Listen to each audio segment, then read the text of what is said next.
Welcome to day 12. Day 12. It is day 12. Yay. Of the Imperfection sessions. My name is Alicia Renese. Thanks so much for being here with me. For the past, 10 days, we've been talking about things that I guess pertain to creatives specifically, but I guess they can be applied to anybody. I'm just offering some words of encouragement and, just help with life in general. Life in general is hard, but life as a creative is also hard, and trying to, I guess, maintain good spirits about things can be really challenging. So today I want to talk about rules, right? So rules. So we've been raised to follow rules. When you're born, your parents are telling you these are the rules. Like these are your perimeters, right? Parameters, sorry. This is where you can fully play, but if you step outside this, it's a problem. It's wrong. And so some of those rules are necessary, right? Those rules keep us safe. They keep us happy and healthy. They keep us from being injured, from just, when your parents say, don't play in the street so you don't get hit by a car, or, if the ball runs out into the street, you go get a parent, don't go get it yourself. Not riding your bike down the street, going past this street, this particular place. Those rules were set in place so that you could remain safe. And so even in school, like we're told to follow rules, we have a protocol, we have something that we follow just in case like the building's on fire, or, God forbid, unfortunately, if there's a shooter on campus or something like that. There are rules in place to protect us. But sometimes those rules aren't necessarily necessary, and they're actually distracting. So some of the rules, like I said, the safety rules, that's necessary. But some of the rules that we've learned throughout our lives have kept us trapped and like enclosed in a space that we think, so this has been our safe place, like this box, right? This imaginary box. And so we spend our whole lives here because it's like, oh, I can't do this, I can't do that. And some of that could be, from experience. You could have experienced some sort of like burn or something when you stepped outside the box, or somebody told you that you'll get burned if you step outside the box. And even in school, right? Like learning, like these are the rules, this is how you solve this problem. I remember when I was in college, I was so mad. So when I was in high school, I was really good at math. Trigonometry was my thing. And so when I went to college, they put me in algebra like 2 or something. And so I got in trouble with the teacher because I didn't find the solve for X the way that she taught us to find it in the class. I came up with the same answer, it was just my own way. But because I veered from the path, I was penalized for it. And I actually got like maybe a C or a D in that class. And it wasn't because I didn't know what I was doing. It was because my method of getting there was different than what she was teaching, than what she thought the rule should be. And so it was really frustrating for me because I had to unlearn 4 years, like in high school, 4 years of finding the solve for X, 4 years of, math. You know what I'm saying? Where all my teachers were like, if you get to the answer, that's all. I don't care about anything else. Just get to the answer. Show your work, but get to the answer. But this teacher in college was just hell bent on being like, no, you have to do it this way. And if you don't do it this way, then you failed. Like it's over, it's done. And so I was really frustrated with that because I didn't understand like why as an adult, right? I'm in college. Why as an adult I have to follow these stupid rules? To me, it was stupid because I came up with the same answer. You know what I'm saying? There was nothing wrong with what the outcome was. Just in her mind, because I didn't follow these rules, I failed ultimately.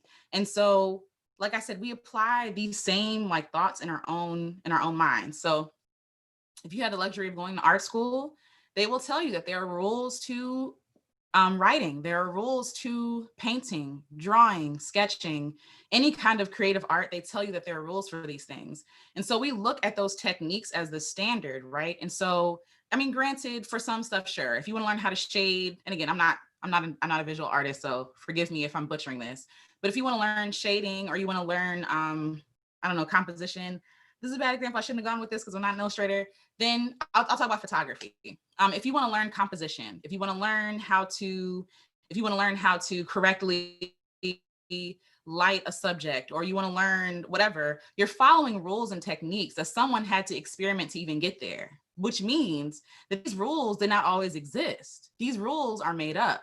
And these rules are based off of what people find appropriate and what they find successful, right? Not necessarily what is like the end all be all. Oh, that's a perfect picture, right? And so we use these artists like standards and as guideposts in our own creativity and our own art. And so that can go for anything, honestly. You talk about businesses, you look at other people's business models and look at your own and be like, should I do my stuff like this person? Like, should I do my stuff like this, because this person is gaining success, right? And so naturally you want success too. So you're going to try to mirror your stuff after other people's things when it might not necessarily work for you. And honestly, trying to follow those same rules might actually prove to be a stumbling block for yourself, right?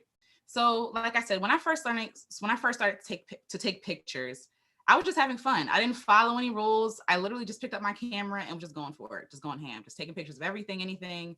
Experimenting with the light, taking pictures of the sun, looking at the dappled light through the trees, like just doing stuff that just came naturally that I was just inclined to try. It wasn't until I started doing research on YouTube, which again, it's a blessing and a curse, right? YouTube University is amazing, but it can also start the process in you comparing your art to other people's art. And so when I started looking at my photos compared to like these people who have like millions of followers on YouTube or millions of followers on Instagram or Facebook or whatever, I started saying, dang, well, I don't take my pictures like that. I don't do that. Should I do that? I don't know. Like, what I knew before I knew the techniques and the standards, I knew what I liked. I knew what my eye enjoyed. I knew what I liked to share. But then when I started learning more stuff, I was less apt to share my things because I'm like, well, this is an industry standard. This isn't professional. This isn't what they claim is the standard for photography, right? And so that was crippling. That was damaging to me because I'm like, well, my eye is not good enough. I need to take more pictures to build a better eye. And so what I'm not saying is if you have a goal, right, that you want your photography to look this way, that you should forsake all training and all practice, right? Yes, of course, practice and train, but be careful that you're not that you're not using the rules and the standards as the end all be all for whether your art is valuable or not, because that's not a good marker of whether your art is valuable or not. The rules that I was following, they were restrictive. They were frustrating. I overthought everything. Like like I said, it was crippling. It was crippling me as an artist, and it made me hate my art. I looked at my old photos and was like, this is trash. I hate this, right? I hate it. When before I had anybody else's opinion, I liked my stuff. Like it wasn't going to be published in a magazine, right? But it was pleasing to my eye, and that was enough. But when I started trying to please other people's eye, that's when the problem came in, and I started hating my art. I thought it wasn't good enough. So like I said, the truth is someone had to make these rules, right? Someone had to say, this is how you compose a photo correctly.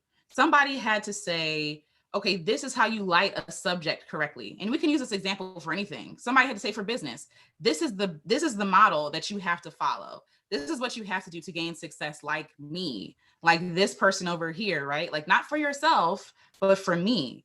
And I think sometimes we get caught up in this need to, I guess, be accepted, which again, I totally understand. Everybody needs to be accepted in some way. Everybody needs community, everybody needs support.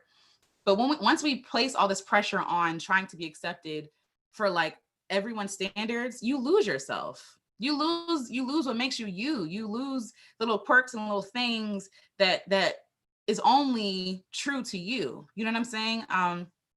As a photographer, we could have the same equipment another photographer has. Like if there's two photographers, me and another photographer, we can have the same equipment, the same lens, the same knowledge. Our photos will always come out different. Always, because we have different eyes. I might, get it from an angle that people might not want to get it from, or vice versa. Like this person might focus on a part of the subject that I'm not really paying attention to, right? Because we have our own inclinations, we have our own intuitions, we have our own tastes. And once we start to try to, I guess, force mold our taste to fit somebody else's taste, we lose ourselves, we lose our identity. So yeah, like I said, we have so many creatives doubting themselves. We have so many creatives not thinking they're good enough because they don't meet the standard. And even when you look, which is crazy to me, when you look at paintings, right? And they're like, oh, this is surrealist painting, or this is contemporary. I can't tell you what any of that means, so forgive me. But when they look at this art, they're like, that is the standard. Like these pictures in the museums and stuff like that, the pop art and all this other stuff, somebody has said this is the standard, this is what is good, right?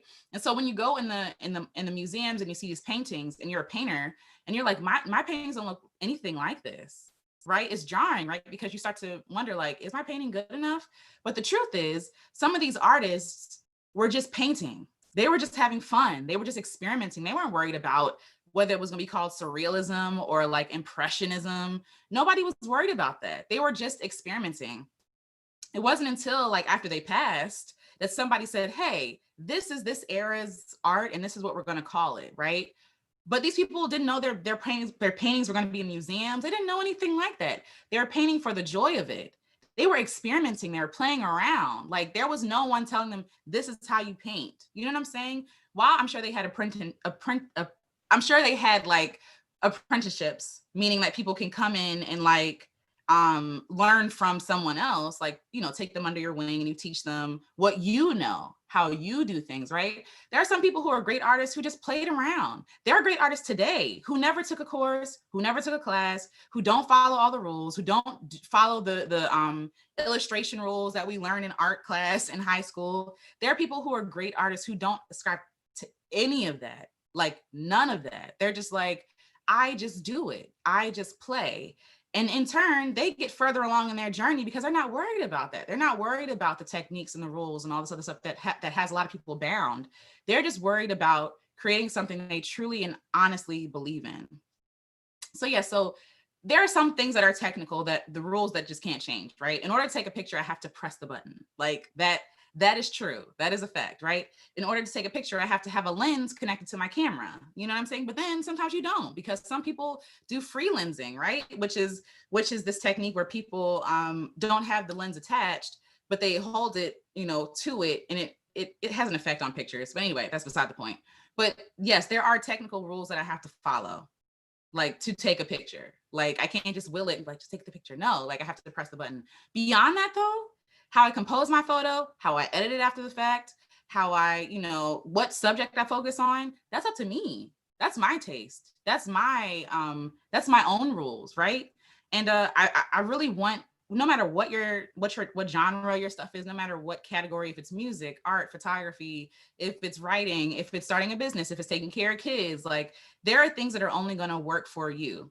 And the thing is, when we start to try to mirror ourselves after these professionals, right? After these people that we consider professionals, and after these people that we consider to be like the people in their field, we start to lose the joy of it. We start to lose faith in ourselves. We start to lose self-esteem because we're so worried about being accepted by the majority, when there is probably like a minority, a group of people who are in love with your art. Like there are photos I take and I post, and you know, this is like, I'm not trying to be when I'm not focused on trying to be accepted as a professional, that people love. And I'm like, what? Like, this is not what the industry standard is, but y'all like this photo? Thanks, I appreciate it. You know what I mean? And it means a lot to me. And it's really humbling because it really tells me that I just do what you do. Just keep doing what you do. Just focus on what you're doing, not what other people are doing.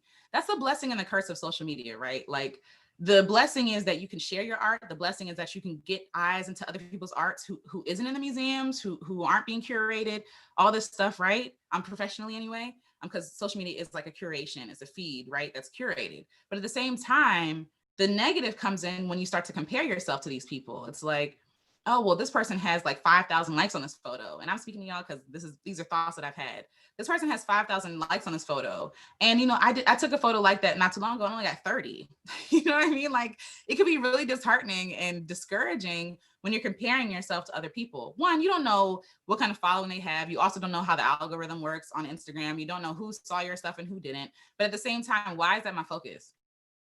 My focus should not be how many people like my stuff. It's like, this is something I'm proud of and I want to share it with you guys. And it's a gift to share it with people. Like you sharing your art with other people, that is a privilege. That is an honor for them to be able to enjoy your art. And it's a privilege for them it's a privilege for you that people would enjoy and actually take time to notice your art. You know what I'm saying? So being grateful on both terms and also honoring your own work, right? Like, that's important. Your art matters too.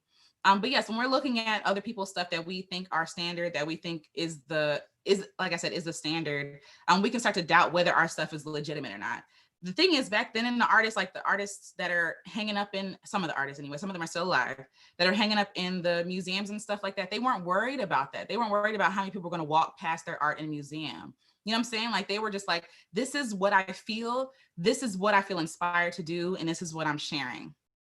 It's like I said, beyond you actually doing the thing, actually putting paint to the canvas, actually taking a pencil to the paper, whatever you do, beyond that, that's up to you. All these other rules are imaginary. They're imaginary. Yeah. So like, You don't have to process your art the same way that everybody else does. These rules do not exist. Yeah, like when we create rules for ourselves that aren't real. Like, so beyond what other people think are the standard, we do the same things for ourselves. For example, if you want to start a podcast, right? So people will tell you this is the industry standard. You need this microphone, you need this camera, you need this software, whatever. When in reality, all you need is like a voice memo in your phone and access to, I guess, like, you know, some place to put your podcast. That's it. That's all you need.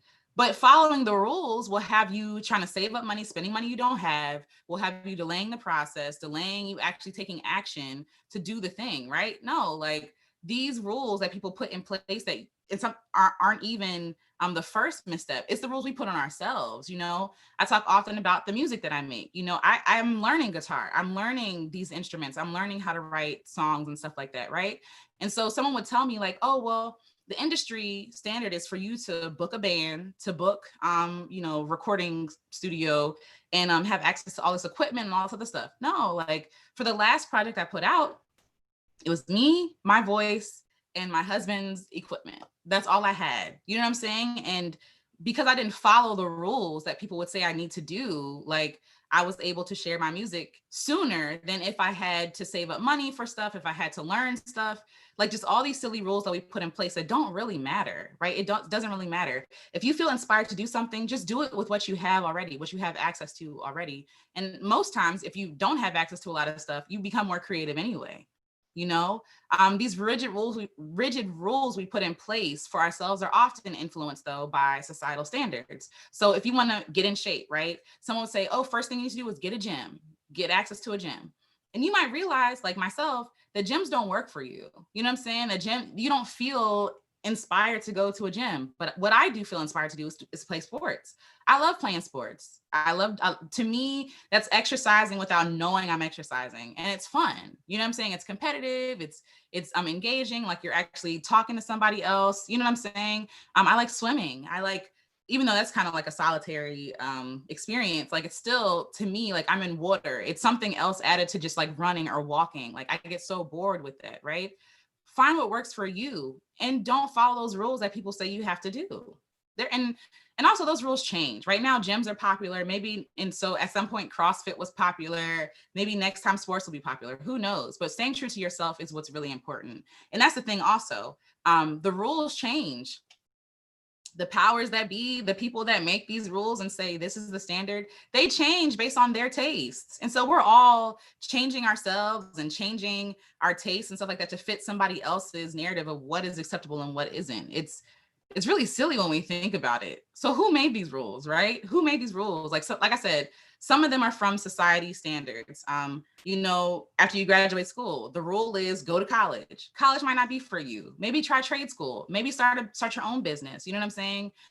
Me and my husband did a video recently for our traveling channel and talking about what we regret about going to college. Like, had I known what I know now, I probably would have done something totally different. I probably would have taken a year off to find myself, to find out what I really want to do before I sign up for hundreds of thousands of dollars in debt, right? I'm pretty sure that's the same story for a lot of college graduates or people who have not graduated college because they don't have money to finish and they have no desire to finish, but now they're stuck with the bill, right? So the rule, I followed the rule, and some people don't follow the rule and they're happier and they're more free and they're just having, you know, the best time living their true and authentic lives. So I get it. We want to be celebrated. We want to belong. We want to know that what we do matters. And we want to know that like what we're doing, we're going to get affirmation from. But I also believe that God doesn't want us to be carbon copies. Like we're all so different. We talked about this before. Like there's no one that has ever had your fingerprints. There's no one that will ever have your experiences and your personality and your beliefs and like your views and your eye. You are an individual. Like God doesn't make doubles. Like he makes every person like independently unique. And so why is it then that we seek to make our art look like everybody else's art? Why is it that if somebody's art doesn't look like this person's art, it's not celebrated in the same way? Like, no, we have different styles, we have different tastes, and all art matters. Like all art counts. All art, you know, is moving. If it's authentic and honest, it's good. You know what I'm saying? Like that should be the guidepost. Is it authentic? Is it good? So yeah, and often if we celebrate our own art, we'll be more content with ourselves. We won't be beating ourselves up for not looking like this person over here, or for our business or our art or our, the way that we live our lives looking like everybody else's. Like, we'll be more content with ourselves once we accept ourselves. People often say rules are meant to be broken, and I just believe that there are no rules. It's all made up. Don't trap yourself by your own or other people's validation. That's what it all boils down to. And so, like, if you want to be a photographer, somebody might say, oh, you need to photograph weddings. Like, I'm gonna let you know that I don't like photographing weddings. It's just, to me, it's just too much, especially if it's big weddings, right? But that's where all the money is, right? And so for a while, I was taking these photo gigs, and I did it for people that I love, so it wasn't a big deal. But later on, I realized I don't really like to shoot big weddings. I like elopements. I like engagement sessions. I like intimate photos. And so to me, I realized, okay, well, Alicia, you have to go from the rule. Like, the rule is not working for you. What's going to work for you? And once I focus on the more intimate parts of life, like the more intimate events, the more intimate experiences, that's when I became more joyful and more content with my art. And I could experiment more. With big weddings, I'm running around with it, like with my head cut off. I'm sweating. I'm like, and when I go home, I'm beat. My body is beat because I'm only one person, right? One person. And so it just was not working for me. So once I, diverted from that road of the rule, like, that's when I started to find joy in the art that I actually like. Like I said, the people who are the standard, they were just experimenting. It wasn't that deep. They were just having fun. They weren't, sitting up there like, oh, if in order for my stuff to be in museums and for people to recognize this and study this for years in college, I'm just going to do this. No, they were like, this is what I want to do, and I'm doing it like this. And they probably learned from somebody else and added their own spin to it, added their own, they finessed it the way that they wanted to. And it became iconic. It became iconic. We literally go to school to study this stuff when people just did this stuff for fun. You know what I'm saying? And I'm not trying to say it for fun as if it lessens the impact that it had on society. That's not what I mean. I just mean that they weren't putting all this pressure on themselves to be great or to be like somebody else. It's like, no, this is what I want to do, and I'm having fun doing it, and I'm making a lot of money doing it too. So yeah, that's how you find your own voice and your own style, is by following your curiosities, breaking away from the rule, breaking away from what people say is the standard. Because like I said, these rules don't exist. They don't exist. They're all made up. Everything is made up. People, these laws that we have in place, somebody had to make those laws. Somebody had to say, you know what? It's not a good idea that people would drive on the left-hand side of the road. If you drive on the left-hand side, it's against the law now. You know what I'm saying? Because probably somebody drove on the left-hand side of the road and maybe got into an accident. People had to wait till this stuff happened to make a law for it, right? It didn't just always exist. In the same way, our art should be taken the same way. All this stuff is just made up stuff. And it's easier, I think, in my mind. And again, I'm not an art student, but I think, to me, I get confused because I'm like, how are art teachers grading their students? I don't understand that. If we're supposed to be cultivating their own voice, if we're supposed to be celebrating their own art, and not just mirroring what these other artists are doing, I feel like by creating that standard, by creating that that lens to say this is what art is, it's easier to put people in categories of good art and bad art. It's easier to grade them, right? And so even as a Black woman, right, there aren't a lot of Black women artists in museums that are celebrated as, like, the standard, right? Even musically, you look at classical music, it's like there's a different kind of air that comes with, just being honest, like, white art spaces. And so, like, everything else is urban. Everything else is like hip hop and R&B, and that's its own thing, right? When they don't take the time, firstly, to recognize that Black people founded a lot of this kind of music. That's a whole other conversation, and it was taken from us, right? But then it's used, like, the classic music, or not just classical, but like the classic music is used to be like, this is top tier. Everything else is under here. And it kind of belittles other people's art. It belittles other people's songs. It takes the validation away from trap music. It takes the history away from the blues and from hip hop. Like, you know what I'm saying? Like, watching the documentaries of these musical genres makes you have a lot more respect for these musical genres. They see, oh, all hip hop and R&B is all the same thing. It's all trash. It's like, no, like, there's history, there's culture with this. There's a story that's telling, like, this is the story of our people. You feel me? And so I feel like when we are judging someone else's art, we are playing a part in that. we are playing a part in invalidating someone's experience, invalidating their voice, their taste, all these things. And it's just very elitist. That's the word I'm looking for. It's very elitist to be like, oh, that's not real art, that's fake art. No, all art, if it's authentic, and that's the thing, no one's saying you have to like it. You don't have to like rap. You don't have to like classical, right? But you can respect it. You can say, hey, this isn't my cup of tea, but good for you. You know what I'm saying? With social media, people have believed that their voice and their opinion is valuable. And sometimes it's not.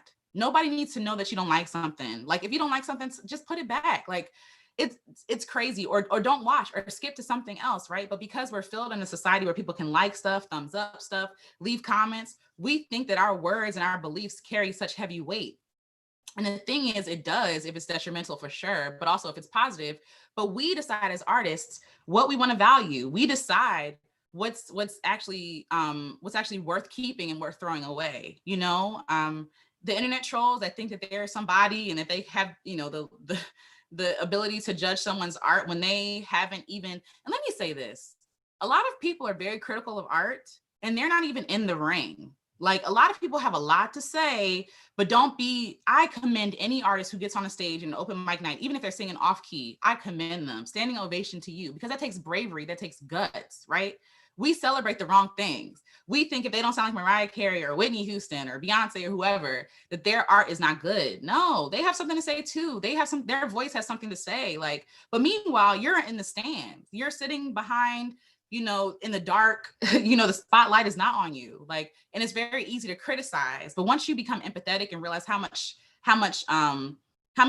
guts it takes to get on that stage and perform for an audience, and be vulnerable like that, you tend to have more respect for these people. That's just a side note. But yes, we should not be judging our art so harshly, so cruelly. Just let it be whatever it is. If it's not Picasso, that's okay. That is, if it, you know what I'm saying? Like, that's not the point. The point is to be yourself. The point is to be honest and authentic in your art and anything that you do, in the way that you cultivate things, the garden that you grow. You decide what seeds you want to put in, and you decide how you want it to look. You decide, like, when it's time to, pluck, when, like, you decide it all. And we should stop allowing, even though I know it's hard, I know it's difficult, because it sucks when someone leaves a bad comment about me. It sucks, it stings, right? But they are not our God. They are not the people who determine whether we have worth or whether what we're saying or sharing is valuable. We decide that. And it should be enjoyable to us first. And if we find contentment in what we're doing, what we're creating, and we hold on to that, no matter what other people will say about it, it doesn't matter. You can create stuff for yourself, and that's good enough. So stop overcomplicating things. Stop making things unnecessarily like tangled and like trying to figure out, like, oh, I want to do this, but I need X, Y. You just need you, and you need your willingness to try. That's all you need. So yeah, like I said, the rules don't exist. They don't exist. There are some rules that you have to follow, like pressing the picture, pen to paper, paint to paper. But beyond that, all the other stuff is up to you. It is up to you. So don't look to those rules. When you're first starting out, I would say this to any artist, especially like photographers or anybody, writers, singers, don't look to other people. Follow what is what is passionate to you. Like, follow what you're passionate about. Sorry. So if you want to take pictures of puppies, do that. If you want to take pictures of flowers, do that. If you want to take pictures of sunrises, do that. If you want to take pictures of yourself, do that. That's where you start. That's how you start to cultivate your own voice and your own art. That's how you become a better artist, not by judging yourself by other people's opinions or by the rules or by the industry standards that some are put in place to demonize and to invalidate other people's experiences anyway. Like we talked about with the music industry, like rap music is invalid. Rap music isn't. No, rap music is legitimate, and it's valid, and it's a culture. It's a part of people's history and a culture, and you can't erase that because you think that it's not top tier music. So in the same way, don't do the same thing with your own art. All these rules are made up, but some of them are just put in place so that you think less of yourself. You think less of other people. You judge yourself, and we don't want to do that. We just want to be free. So I hope this was helpful. I hope this was freeing. I hope that you can take this and chew on it.